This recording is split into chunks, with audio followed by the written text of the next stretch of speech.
Gotcha.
Okay, magandang isang mapagpalang umaga sa ating mga kapatid. Amen. At maraming salamat muli sa Panginoon at tayo binako sa ating bahay panambahan upang patuloy na makarinig at mag-aral ng salita ng Panginoon sa pamamagitan ng patuloy na ginagamit ang ating mga pastor, Pastor Norman at Pastor Aris. Amen. Sa ating mga nanonood sa FB Live, kumusta kayo dyan mga kapatid? Sana ay nasa mabuti kayong kalagayan at patuloy lang tayo sa pakikinig sa salita ng Panginoon. At sa ating pag-umpisa, tayo po yung umawit sa Panginoon at pangunahan ng ating kapatid si Brad Eric. Amen. Amen.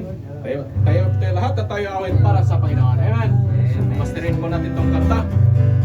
Glory to His name. Amen. Verse 1, ready. Down at the cross where my Savior died.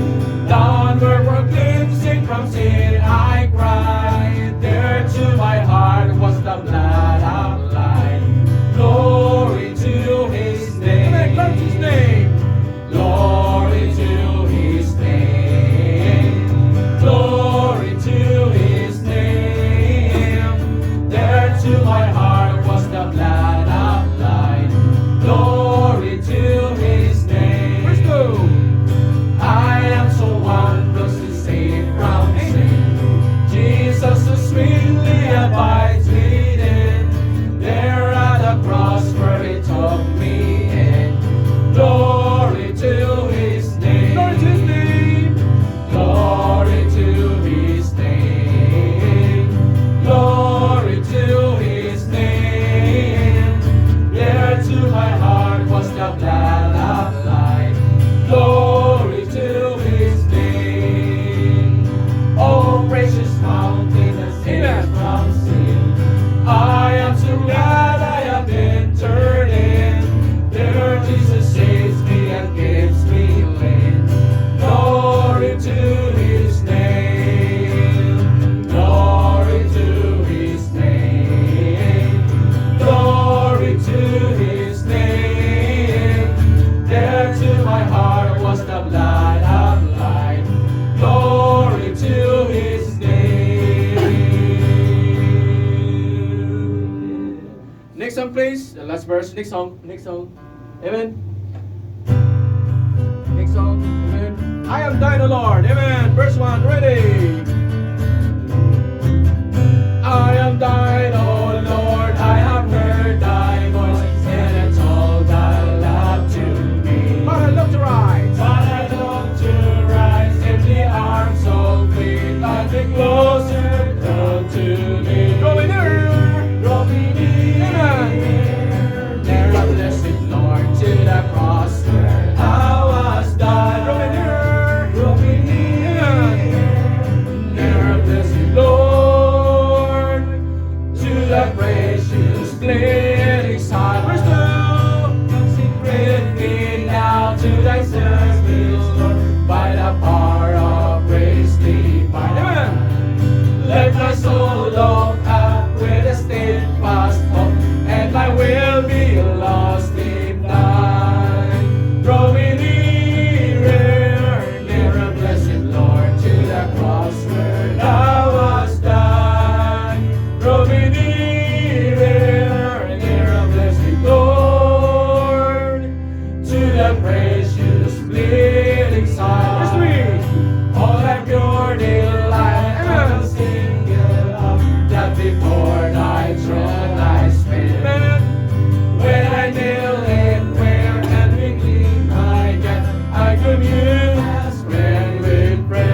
gracious living side. Last verse. There are them so loud that I yet feel.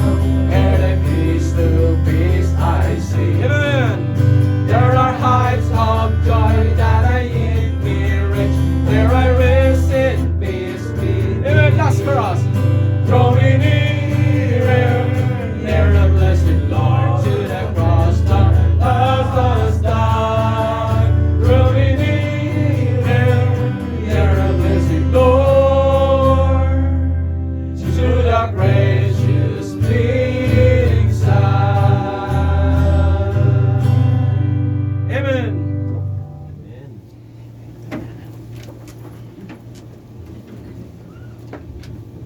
Amen.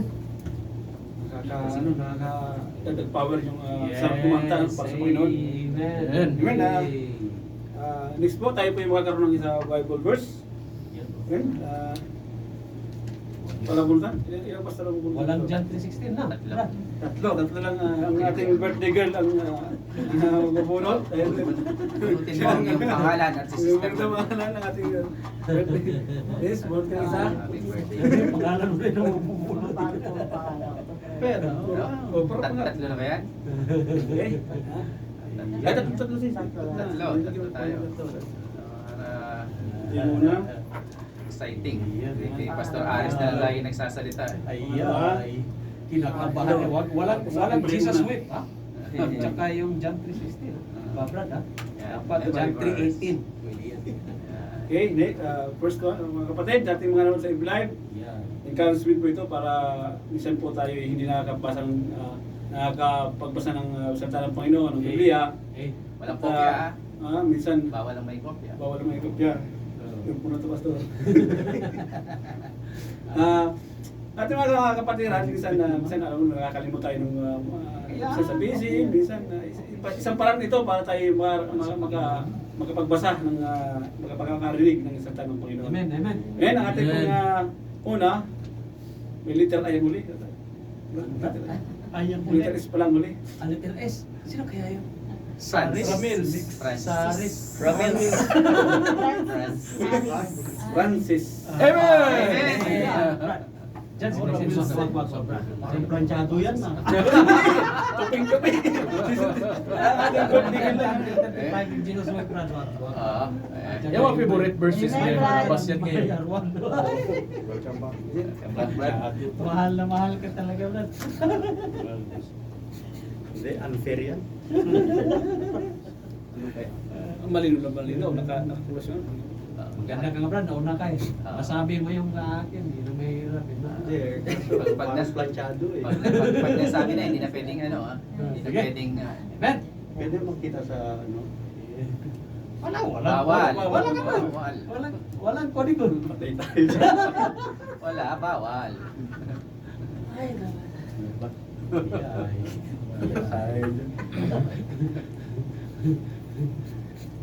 Isa lang o dalawa? Sige, dyan na rin Isa lang. Colossians 2, Yan ay. chapter 2, verse 6. Ayan. Ano yan? Bago mong titingnan sa ano. Titingnan na As natin. ye,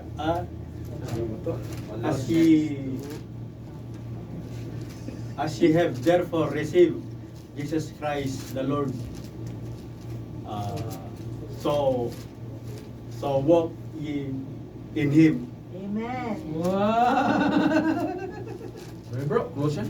Colossians 2:6. chapter 2, verse 6. Tama yun. As ye have therefore received Christ Jesus the Lord, so walk ye in Him. Amen. Idagdag pa natin yung Yeah. 7. Dami Ayan, bala. okay, Brad, 7. Yay. Rooted Wag. rooted and built up in Him Tanggalin mo yung ano. and established in the faith. So, as ye have been taught, abounding therein with thanksgiving. Paglaban ka na, Brad. Paglaban ka na sa battle of Limba Rivers. Grabe si brother. Oh. Ano lang, Amen, Brad. parang ano na rock na lang, kagigit. Hindi ka pa handa niyan, ha? Hindi na Panda yan. Klase kung bumahan. Hindi ka na mabunutan na Salamat, ha? pangalan natin dyan. Next po. Next na kapatiran. Klase pa din. Hindi. Glory to God. Okay. Letter T. Kaso, ano lang to? Ano lang, palayaw. Palayaw. Palayaw lang yung tawag. Ay, taris yan. Oo. Tantan. Sabi ko na pala dyan eh. Okay, brother Tantan. Tantan. Panlaban. Ay, panlaban yun. For reverse yun. Magaling sa reverse. Klase yun. Men, Jonathan.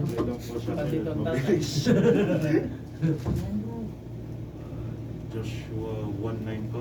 Iyay! Munti ka nun sa akin. Have I not commanded thee? Iyay. Be strong and of good courage. Be not afraid, neither be thou dismayed. For the Lord thy God is with thee, whithersoever thou goest. Amen. Yan ang, ano yan ba? Yan ang versikulo ng mandirigma. Lusot ah. Yung mga panlaban sa memory verse. Oo, mandirigma. Yung mga fresh pa yung mga ano, hindi pa sila makalimutan. Yung mga kumpleto pang bigong vitamins. Tinalo mo kami, bro. Next po mga kapatid. Tinalo sila, di ba? Tinalo ng mga bata. Wala yan. Tinalo. Tayo dun. Kala nila. Letter N po ang huling ano? Walang ibang letter. Ma'am, iba. Oo, ano naman? N ang huling. Ano? Kapatid, N. Sige yan. Si Patrick Ian. Amen, bro. Ayan ang Amen, ito, basta. Dad, English ba? Dad? Huwag Tagalog bro ha. Mahilig ka pa ng Tagalog. Akala ko, akin na. Kinit yung sa akin na. Akala ko, dalawa sa akin. Amen, amen. Yay. Amen, bro. Dadalwahin ko na. Amen. Praise God yan, bro. John 11:35. Iya, ano yan? 11:35. Yan na yun. Jesus wept na yun. Huwag yung Jesus. Jesus wept. Tama bro, isa pa. Saka po, Basic yan. Ecclesiastes 3:1. Just 3-1. Klase. Ano kaya? 3-1. Okay. Andiyan na kaya? Amen. Yes. To everything there Sa purpose. to everything there have a season. And ano yun? Nawala na sa ko. To everything there have a season and a time to every purpose under the heaven. Iyo, no? Yan talaga may purpose, bro. Amen talaga. Dinalawa mo bro. Amen. Praise God. Nakakatawa naman kaya. Praise God at maraming salamat mga kapatid at Kaya kami. yung sa ating mga naghanda na ginabunod, may next Friday pa tayo. May magkataon pa tayo next Friday para may ano ating mga memory verse. So, hindi, isa, hindi na pwedeng ulitin yan. ay, hindi ba- Hindi, yung mga verse na binanggit nila ngayon, next Oh. Friday. nakasali pa sa'yo. Di ba na Daming Pero, mga versikulo. yung pastor, yung nabunot na yan, may Pwede pa rin. pwede pang Pwede mabunot. pa rin. Basta yung lahat ng present na nandito, Ay, palitan ito. balik yan. Amen. Ha? Si Malo, Ayan, no? nag-memorize yung Yeah. Sister Malo. Kaya sa tunod yung ano, kailangan talaga natin maghanda, di ba? Sabi, Tapos, pag naunaan kayo, hindi nyo pwedeng ulitin. Oh, Ayan. kaya dapat. oh, diba? Talagang ito, kasi ito manunod sa mga kapatid, nakaka-bless kasi mga kapatid na tayo gumagawa talaga ng ano, di ba? Mga kapatid, encouragement po ito mga kapatid sa inyo. Sis Malo, yan o, Sis Malo. Nakaka-bless talaga mga kapatid.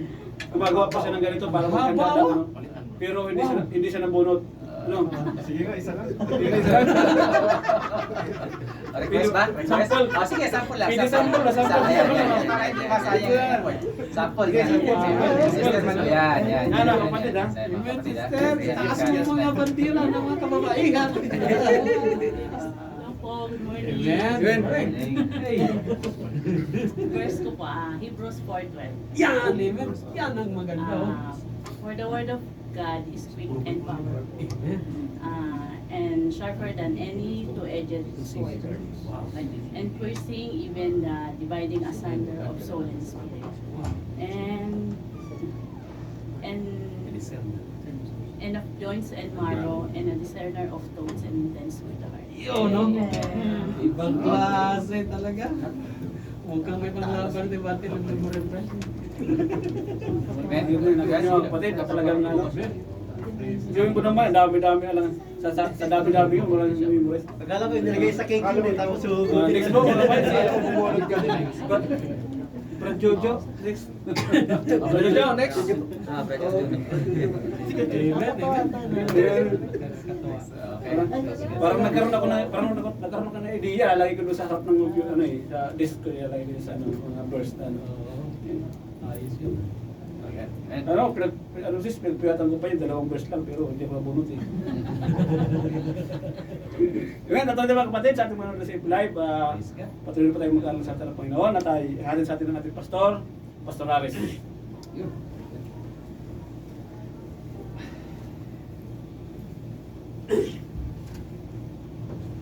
Purihin ang Diyos mga kapatid sa mga ginagawa ninyo. Amen? Amen. Do it for the glory of God. Okay? At hindi for the glory of ourselves and for others. So, maraming salamat sa Panginoon. Talagang kayo nakaka-bless yung mga ganun eh. No? At mayroon tayong pagkakataon na mag-memorize. Okay? Amen, amen. No? At isang paraan yan para ihasa natin yung mga sarili natin with the Word of God. No? Okay? Kasi alam niyo, ang pagbabasa kasi ng salita ng Panginoon, ang pag-quote niyan, yan po ay isang paraan na pang-counter attack ng kalaban. Alam naman natin ang kalaban natin si Satanas. Halimbawa, nanghina ka, dahil problematic ka.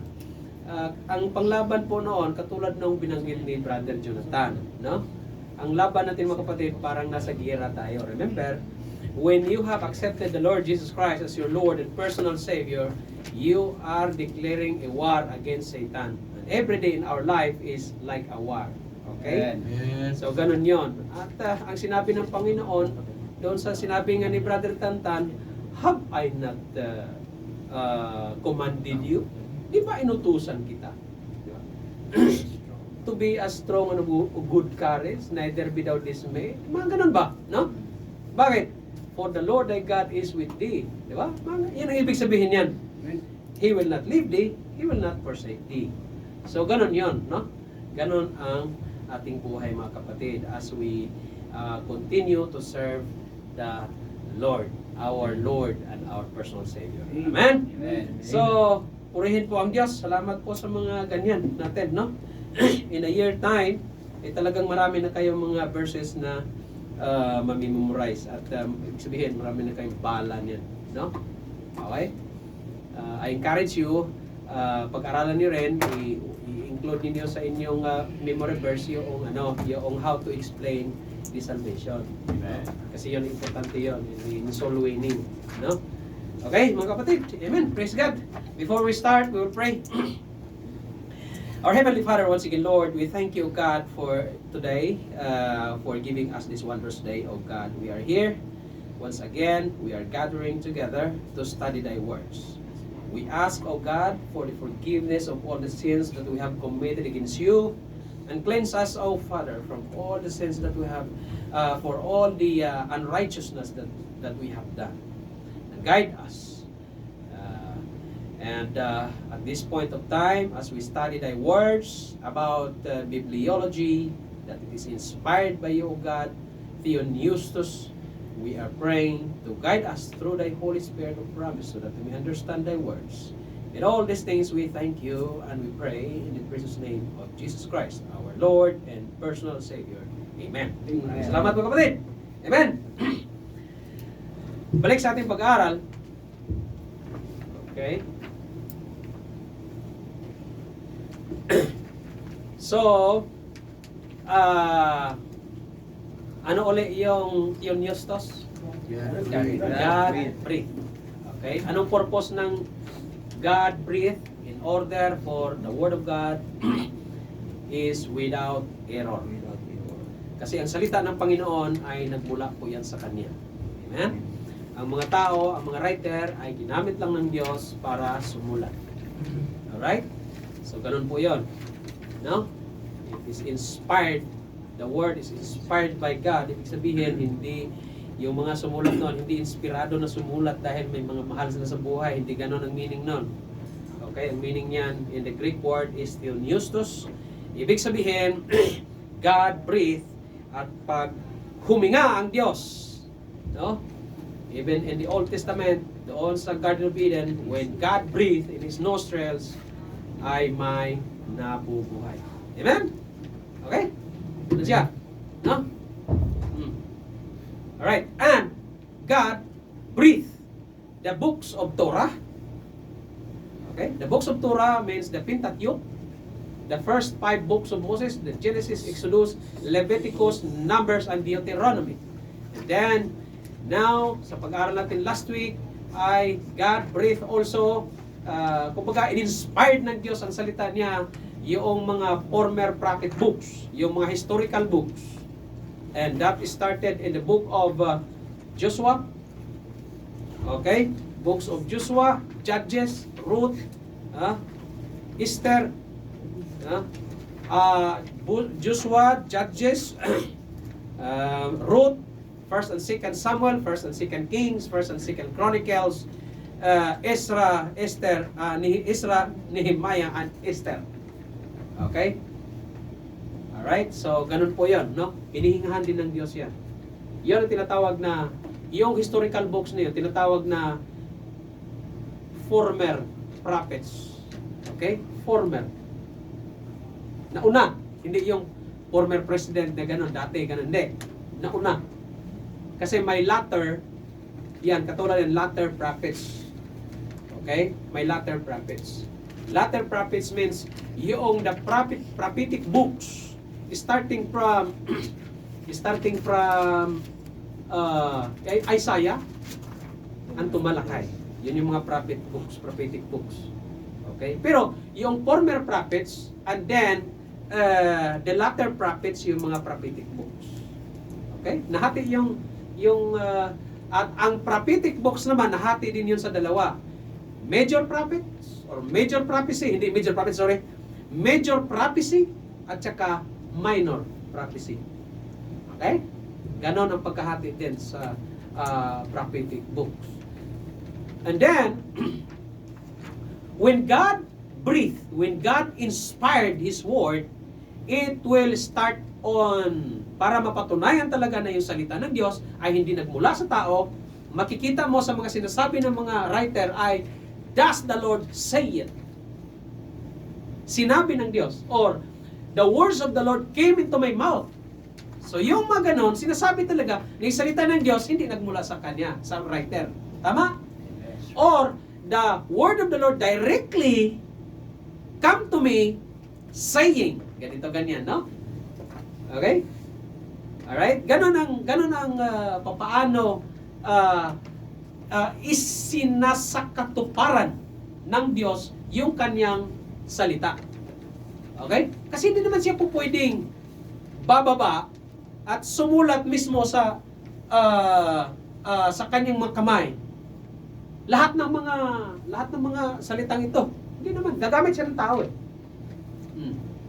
There are some instances that God used directly His hand writing on the wall or doon sa panahon ni Moses. That was in a special occasion. Tama ho ba? Ganon siya, no? Alright? Ganito ang pag-aaral sa Biblia. Para mapatunayan natin ang salita ng Diyos ay totoo po yan. Okay? Kaya pag may nagsasabi na ang salita ng Diyos ay hindi totoo, nagkamali sila dyan. Alright? This, the Word of God, is the basis of our faith and practice. Amen ho ba? Amen. Okay? Ganun siya, no? So now, to continue. Yung pinag-aralan natin, the latter prophets, the prophetic books, the praise thus saith the Lord, or its equivalent occurs over 3,800 times. Can you imagine 3,800 times? Does not suffice that the Word of God is really the Word of God. Di ba? Ganun yun eh. And let us start these verses. Yan ang mga patunay. Isaiah 1:2. Ano sabi dyan? Sino nagsalita dyan? Of course, Isaiah. Panulat ka Isaiah. Remember that the Israelites on his time was rebellious people. Rebellious means rebelde. Di ba? Rebellious, rebelde.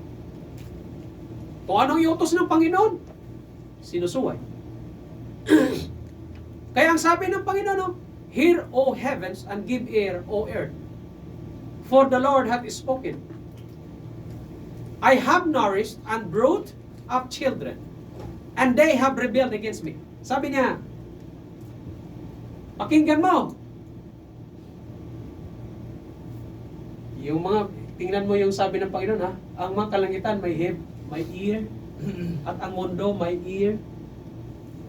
Ikaw daw, kausapin mo yung hangin, or kausapin mo nga lang yung sarili mo eh, parang sabihin ng, baliw yata to ah. Di ho ba? Tingnan mo kung paano ang Diyos. Ilustrasyon yan, kapatid. Na ang Diyos nakiusap na lamang sa kalangitan. Pakinggan mo, kalangitan. Pakinggan mo sa pamagitan mo ng tainga. Ikaw naman, mundo, pakinggan mo. Bakit? Itong mga tao ito, sobrang tigas ng ulo eh. Nakuha ninyo? Can you not be ashamed? Pag ganyan ang sinasabi ng magulang nyo, kausapin niyo haligi. Haligi ng bahay. Pakinggan mo, haligi. Ang tigas ng ulo ng anak ko eh. Illustration yan. This is how the rebellious heart of these people. Kita mo yan? And they rebel against me. Kahiya-hiya, no? In verse 10, hear the word of the Lord, ye rulers of Sodom. Alam mo, yung Sodom and Gomorrah, alam niyo yung kwento dyan eh. In the book of Genesis, alam niyo bang kwento ng Sodom and Gomorrah? Bakit gununaw yun? Because of their hardness, because of their wickedness. Hindi nga ang mga Israelites yun eh. And yet the Lord cursed them. And yet the Lord punished them. Dapat ang ipunish ng Diyos yung Israelites lang eh. Pero pati ang mga wicked people, hindi naman mga anak niya yun. Tama? Bakit? The wickedness umabot sa Diyos.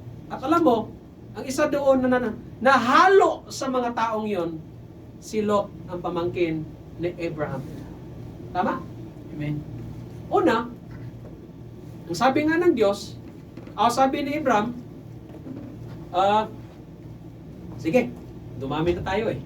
Doon sa book of Genesis yan. Dumami na tayo. Sabi naman ni Abraham, para hindi na tayo mag-away-away, yung mga tauhan mo, tauhan ko, at yung mga hayop mo, mga hayop ko, hindi na maghalo-halo. Kasi lumaki. So, maghiwalay tayo. So, naghiwalay sila ng mabuti. Tama? At namili sila ngayon. At ito naman si Lot, sabi ni Abraham, kung ano pipiliin mo, kung punta ka sa norte, sa south naman ako. Kung ikaw naman sa east, sa west naman ako. Parang ganun ba? Pero ito si Lot, nung makita niyang plain of Jordan, siyudad sa akin. Maganda ito siyudad eh. Good for business. Ganun na lang. Siguro gusto niya sa mga siyudad. Ayun sa probinsya. Ha? Ang kaganda kayo sa probinsya. Hindi polluted ang hangin. Tama? Amen. Ligo ko nga lang sa ilong. May mga karabaw doon sa may unahan. Tapos inom ka rin. Yung mahirap yun, no? Di ba, Brad? Tama yun, Brad, sa bukid, probinsya. Okay naman sa iyo. Brad, basta mag-uwi kami sa gilid. Oh. Para lumino ng kantin. Di ba? Nakita niyo?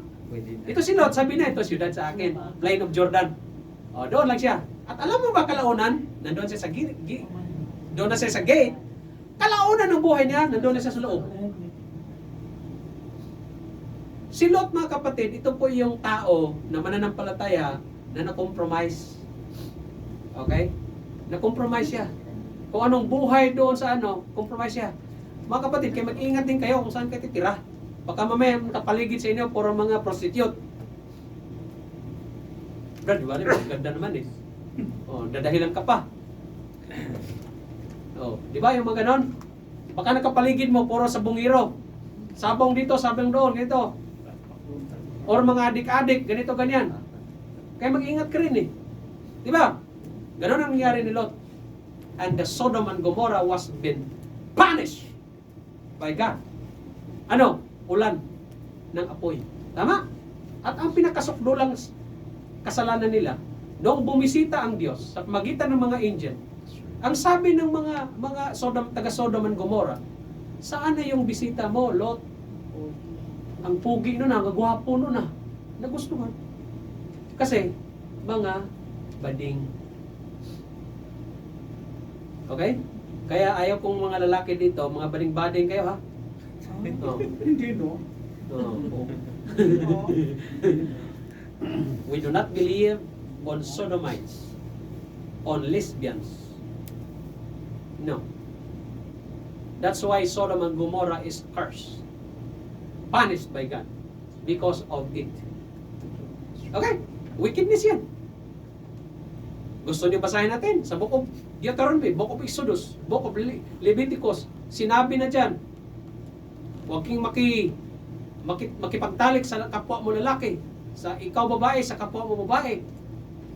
Ganon. Sa hayop. Ganon. At ang Diyos, sabi dyan, rulers of Sodom and Gomorrah. Can you imagine kung ang Diyos nagsasalita sa Israelites? Kayo, para kayong mga Sodom and Gomorrah eh. Rulers of Sodom and Gomorrah eh. Grabe yung maugali niyo eh. The Israelites was been compared unto the people and unsaved of Gomorrah during the time of Abraham and Lot. Okay? And God uttered that word through prophet Isaiah in his inspiration para ipamukha sa mga taong ito na ganyan talaga sila. Rebellious people. Di ba? Amen?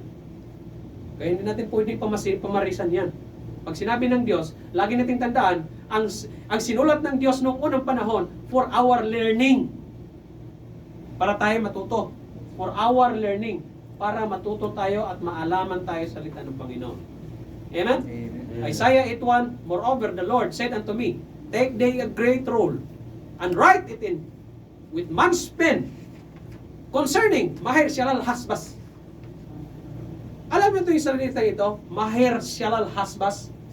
Ang meaning nito sa English, ano? Swift to plunder or quick to spoil. Ibig sabihin, through prophet Isaiah, when God inspired His word para ipamukha sa mga rebellious people, ang Assyrian darating. And when they invaded you, when they captive kayo, swift to plunder and quick to spoil. Mabilis sirain, mabilis gapiin, mabilis kayong magapi, mabilis kayong matalo. Ganon ang ibig sabihin. And the word ginamit ng Diyos, Isaiah, sipingan mo yung asawa mo, prophetess din yung asawa niya. At ang ipangalan mo, Maher Shalal Hasbas. Bakit? Para malaman ng mga Israelites na to, na Assyrian Empire, darating. And you will be, maybe siguro, sabihin na natin, 1 oras lang kayong magapi. Tapos kayo. Yan ang meaning ng Maher Shalal Hasbas. Ang lupit, no? O yung pangalan mo ng Maher Shalal Hasbas. Bakit? Para maalala mo kung paano kayo nagapi, mabilisan lamang. Okay? Grabe. Muslim yan. Muslim word. Ano? God inspired the word, that word. Now, in Isaiah 45:1, naintindihan niyo yun? Maher Shalal Hasbas is the son of prophet Isaiah. Ang Diyos ang nagbigay ng pangalan. Paalala sa mga Israelita na mabilis lang kayo magapi. Mabilis lang kayo matalo. Huwag ninyong ipagmalaki ang lakas ninyo. At nangyari ngayon. The 10 tribes of the northern kingdom was been captive by the Assyrian Empire.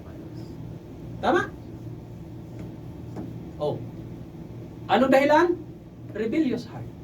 Kasalanan. Oh. Di ba? In Isaiah 45:1, thus saith the Lord. O, kita mo? How God inspired His word? Thus saith the Lord. Sabi na Isaiah, hindi ko salita. Salita ng Diyos. To His anointed, Cyrus. Cyrus the king. Remember, anointed pala si Cyrus the king. Kala ninyo.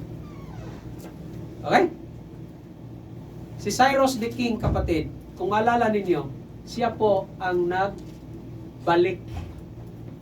By his decree in the book of Ezra, by his decree, ang sabi niya, sino yung mga Israelites dito? Bumalik sila sa Jerusalem at i-rebuild ang temple. The second temple yon. Kasi yung first temple, yung kay King Solomon. At sinira ni King Nebuchadnezzar o Babylonian Empire. And then, Babylonian Empire natalo ng the Median, Darius the Medes. And then, later on, si Darius the Medes din, natalo din naman ni Cyrus the King. And Cyrus the King, binalik ang mga Hudyo sa kanilang lugar. Okay? Know your history. Huwag niyo kalimutan yan. Okay? At si Cyrus the King, he is anointed by God. Kaya pwede mo sabihin, pag anointed, talagang ligtas siya. Okay? There are many debates na si Cyrus daw ligtas. Si Nebuchadnezzar, he was saved. That's correct. Because he acknowledged the Lord. Ito naman si King Cyrus, baka daw hindi, baka ligtas. But for me, pwede siya. Bakit? Thus said the Lord to His anointed, to Cyrus, whose right hand I have holden. Kita mo yan? Ang paglakingan niya, inalagaan siya ng Diyos. To subdue nation, para talunin yung mga nation, yun yung Babylonian Empire. And I will loose the loins of kings, and to open before Him the two live gates, and the gates shall not be shut. Okay? And Isaiah 44, o yan. In 45 verse 4, for Jacob my servant, sabi ng Diyos, say, and Israel mine elect, I have even called thee. Tinawag kita. Sino? Si Cyrus the king. By thy name. Kita mo yan? Ang Diyos pa nagbigay ng pangalan kay Cyrus the Great. I have surnamed thee, though thou hast not known me. Kahit hindi mo ako kilala. Pero ang Diyos talaga, He is a Gentile ruler, ever mentioned in the Bible that He is an anointed by God. And in chapter 44, verse 28, thus said of Cyrus, He is my shepherd. Sabi ng Diyos, He is my shepherd. Tapos, sabihin ng Diyos, siya ay aking pastor. Para bang sa panahon ngayon, siya ay aking pastor. Sabi ng Diyos. Tapos pastor ka or shepherd ka, tapos at the end, itapon ka lang ng Diyos sa impyerno. Grabe naman.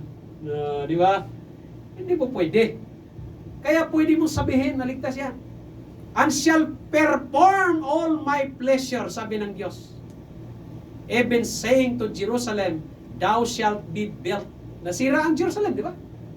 Thou shalt be built. Thou shalt be rebuilt. Ibig sabihin, pwede, gawin mo ulit yan.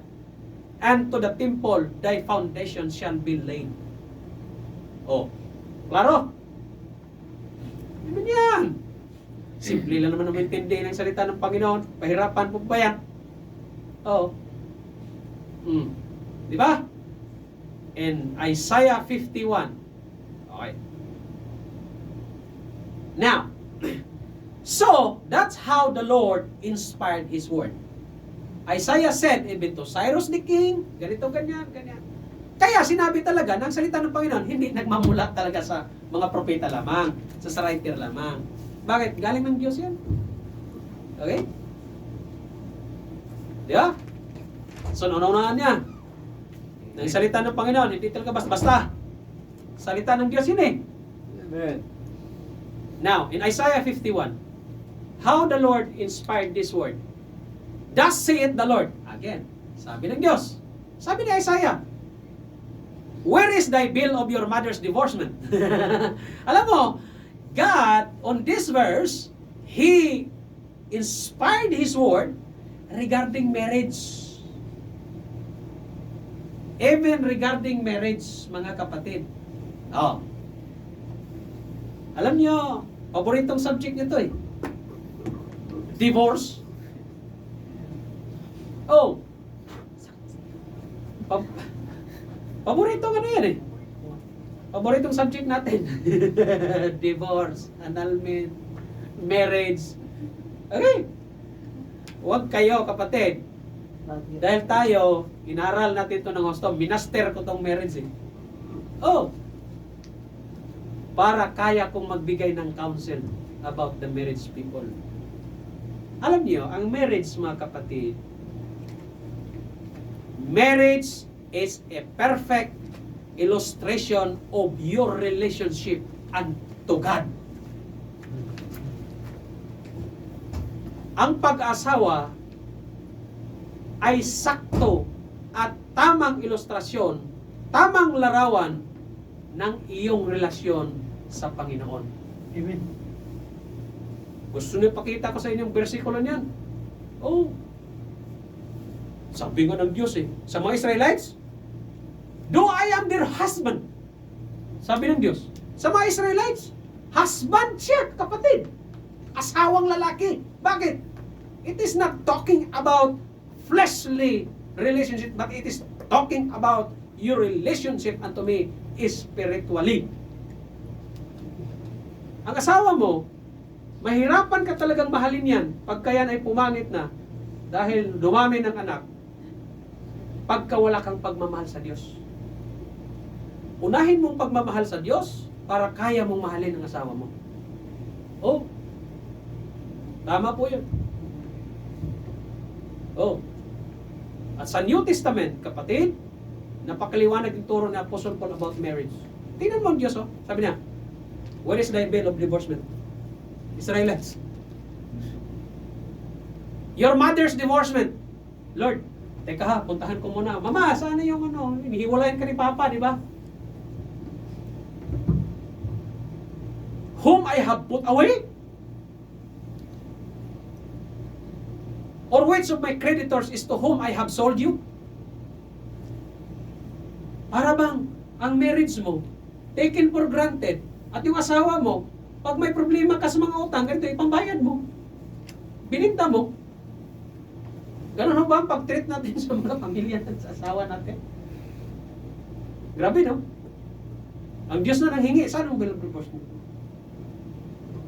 Ito, Lord. Alam mo, hindi ito eh. In the beginning, this is not so. Sabi ng Diyos in the book of Matthew. Noong una pa lang, hindi ito eh.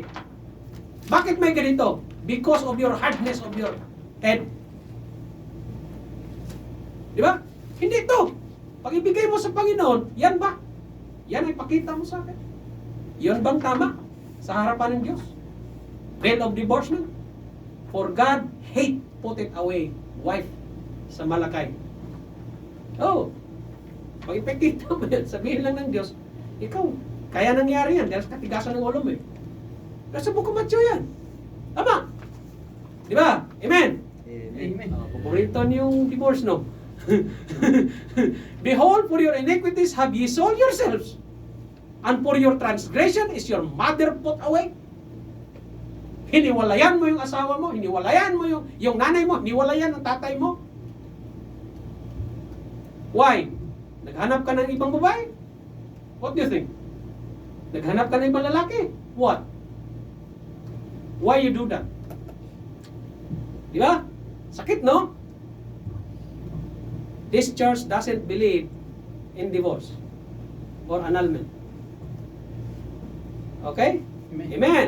Yeah. Now, give me 5 minutes more. Oh. The call of Jeremiah.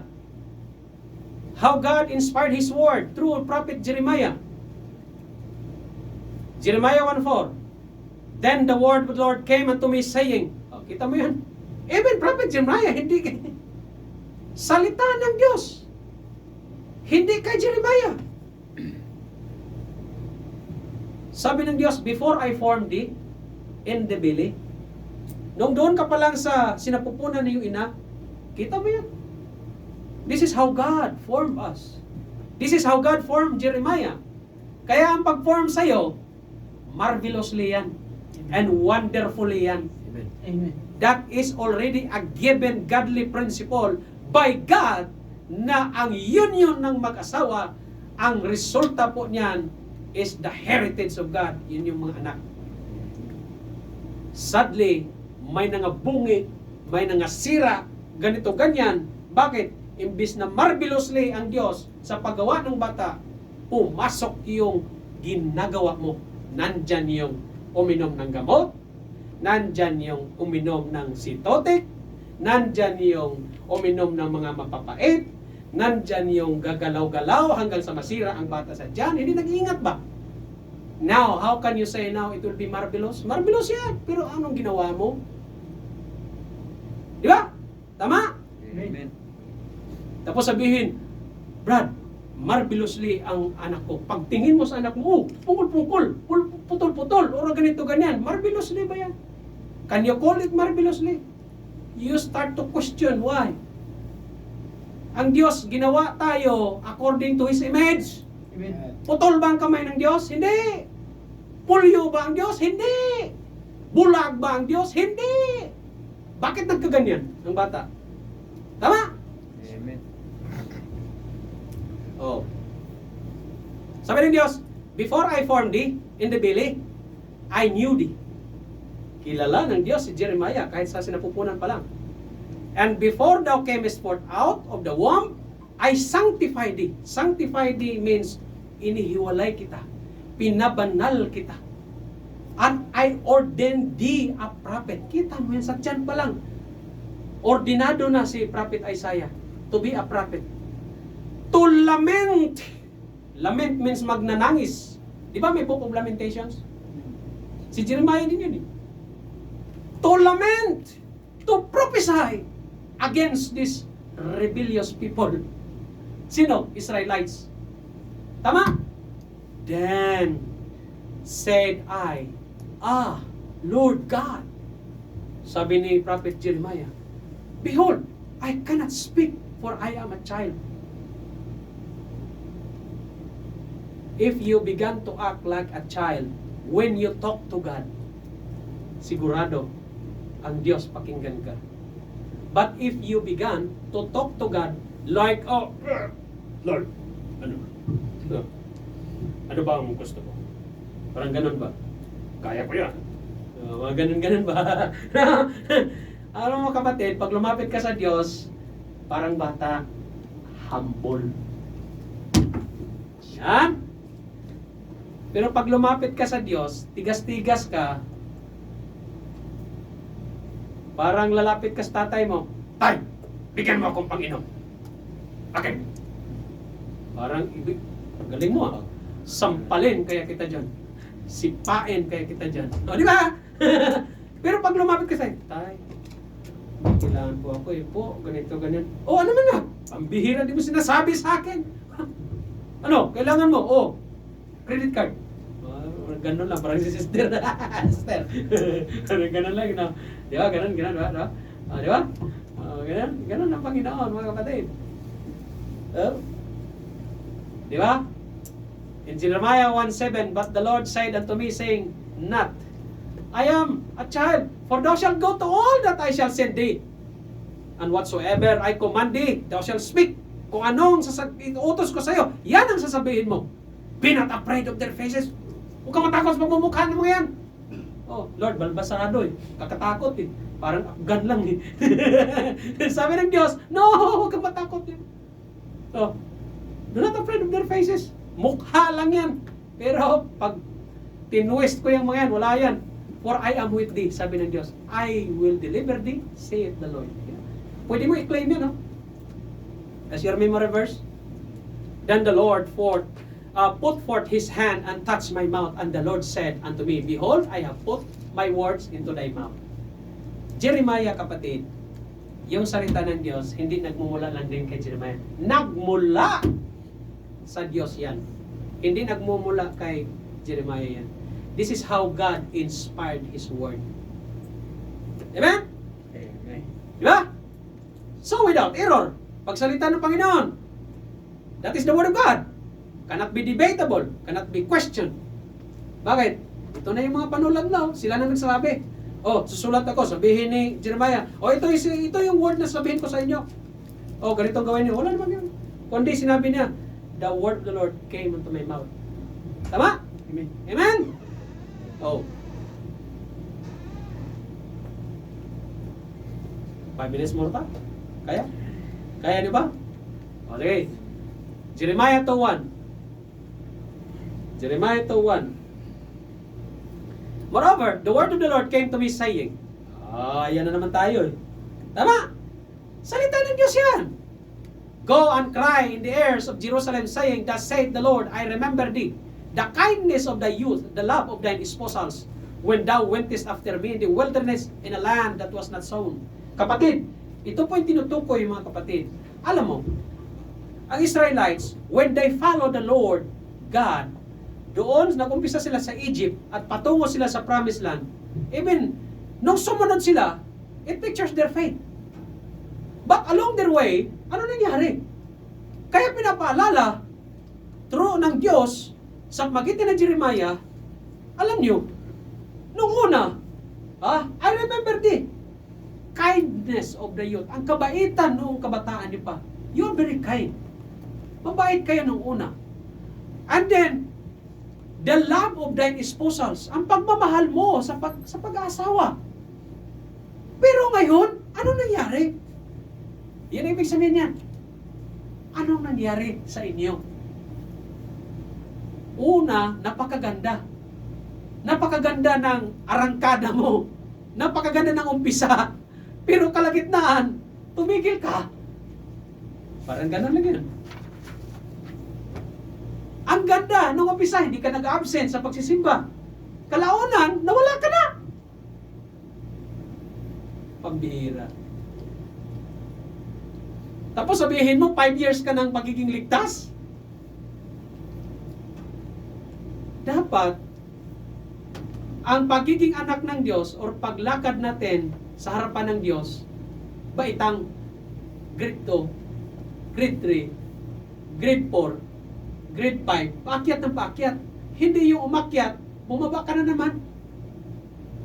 Kaya totoo ang sinabi ng mga matanda. Tumatanda kang paurong. Tama? Amen. Imbes na lumago ka sa salita ng Panginoon, nagiging makitid ang utak mo. Sana. Yan ang ibig sabihin yan. Naalala ko pa, ang galing mo eh. Sakit na, salita ng Panginoon. Ganun naman talaga eh. Ano sabi ni sister? For the word of God is quick and powerful. Kung ang salita ng Diyos hindi na kumikilo sa buhay mo, kapatid, mag-isip ka. You are taking your faith for granted. Yan ang katotohanan.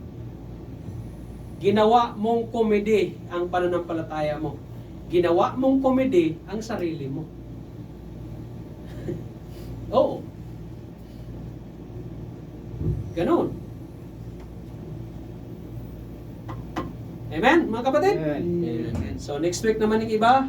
And then we'll go to the reclaims for the inspiration of the writings, Kitubim, and then the inspiration of the Word of God of the New Testament. Kasi Old Testament, patungo tayo sa New Testament. Patungo tayo sa writings, and then the New Testament tayo next week. Amen? Amen. Rigid ang pag-aaral natin ha, para naman may unawaan kayo, may maintindihan kayo. Kada simba ninyo. Amen? Marriage is what? If I will ask you now, marriage is what? Marriage is Marriage is a perfect illustration illustration of our relationship by God. unto God. Di ba? Kasi sa mag-asawa, lumingon ka raw sa ibang babae, di ba may nagsisilos? Tama? Kung hindi ka nagsisilos, o hindi mo asawa yan, iliyin ka. Dahil ang taong may asawa, magsisilos yan, magagalit yan. Ganon ang Diyos. Subukin mo sarili, tumingin ka, o ito, si Santa Maria, ganito, ganyan, magnalangin ako dito. Galit ang Diyos. Okay? Ganon yan. Amen? Amen. Glory to God. Purihin po ang Panginoon sa katuruan natin.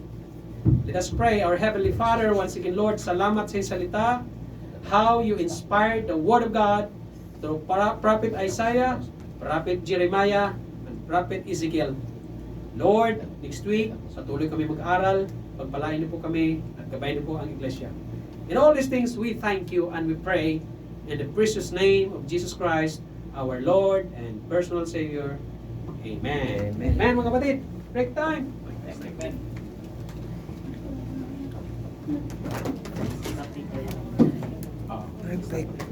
illustration relationship.